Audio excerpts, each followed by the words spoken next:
All right, so you want to talk cheilitis, huh? You ready to do a deep dive? Let's do it. I know. I know. You're probably out there like, it's just chapped lips, right? Right. And yeah, sometimes it is.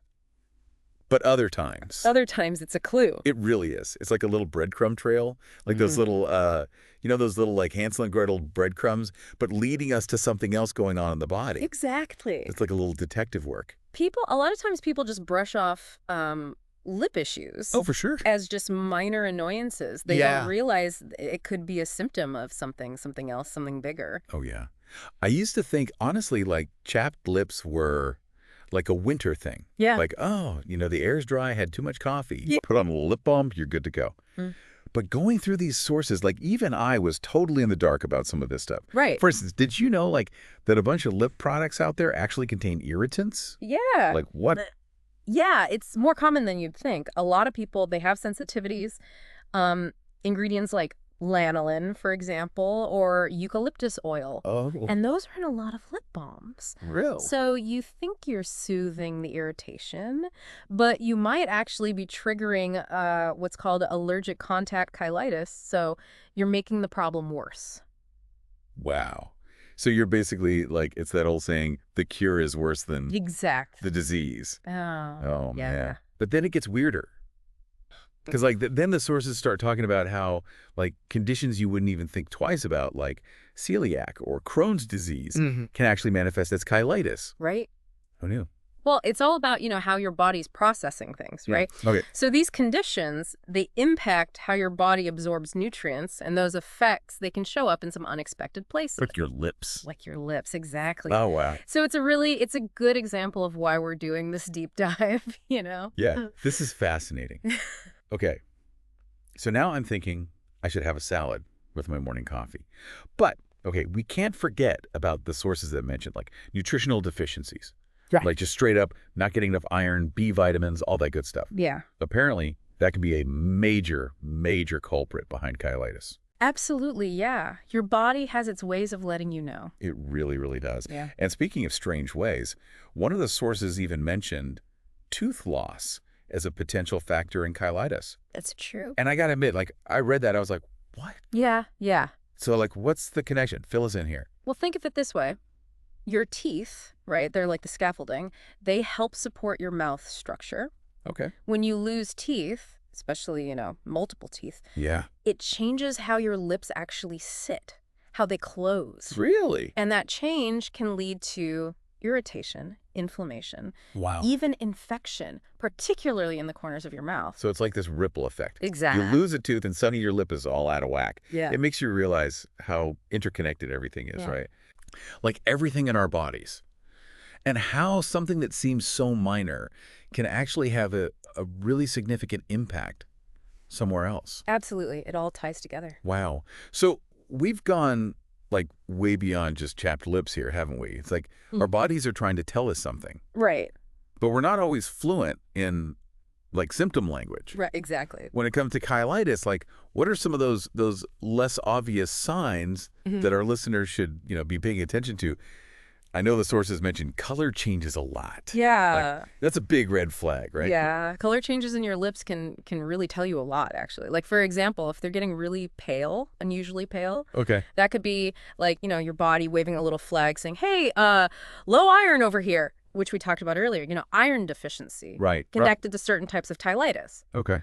On the flip side, if you've got intense redness, especially if it's going beyond just, your lip line. Yeah. That could be a sign that there's something more inflammatory going on, or even an infection brewing.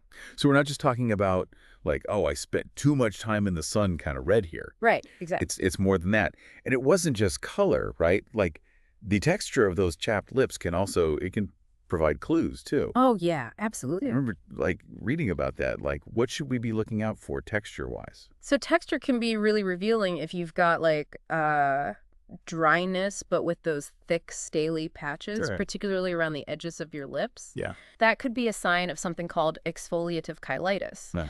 And this type is often linked to, things like stress, Oh, underlying medical conditions, even certain medications. it's so wild how, like, our bodies, manifest these external symptoms I know. in response to, like, internal stressors. Yeah. Like, our lips are literally trying to communicate with us. Right. It's fascinating. Okay, so with all these different types of cheilitis and, like, these overlapping symptoms, how do doctors even begin to, like, diagnose this? Like, how do they know which one you have? That's where a good doctor, they really take a step back and they're looking at the whole picture. They're Okay. considering everything you've observed, the Mhm. color changes, the texture, the location of the irritation, all of it. Uh-huh. And then they've got tools, right? Like they can do patch tests, Yeah. pinpoint specific allergies, blood work to check for those nutritional deficiencies we talked about. So it's not as simple as just, like, slapping on some lip balm and hoping for the best. No, not at all. It sounds like getting to the bottom of cheilitis, it really requires, like, a multifaceted approach. Yeah, exactly. You gotta understand the why behind the what. Okay. And once you have that, that's when you can start exploring treatment options that actually target those root causes. Which conveniently brings us to the next part of our deep dive. So treating cheilitis, it's not like a one-size-fits-all thing, is it? Not at all. We've definitely gone way past, like, just use some lip balm. Yeah, we're digging deeper. Okay, so what are some ways we can actually, like, address those root causes we keep talking about? Well, sometimes it is as simple as just avoiding those irritating products, those lip products, making Okay. sure you're staying hydrated, using a humidifier if it's like, dry winter month. Right, right, right. But you mentioned hydration, and I was curious about that. Like, even with something like lip balm, are we talking about just grabbing any old tube? That's such a good point. If you're really prone to cheilitis, especially that allergic contact type that we talked about, you want to use a hypoallergenic lip balm. Okay, okay. Yeah, so look for ones that say, fragrance-free, formulated for sensitive skin, that sort of thing. Hypoallergenic balm, check.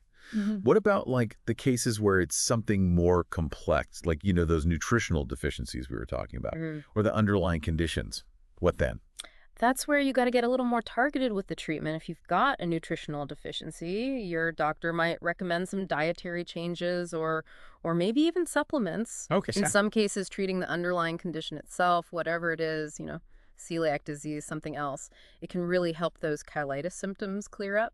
yeah. And then, of course, if you have an infection like oral thrush, which can also cause some lip inflammation, you might need something like antifungal meds. Wow. Yeah. So many different angles here. Out of all the research we did, was there a type of cheilitis that really stuck out to you?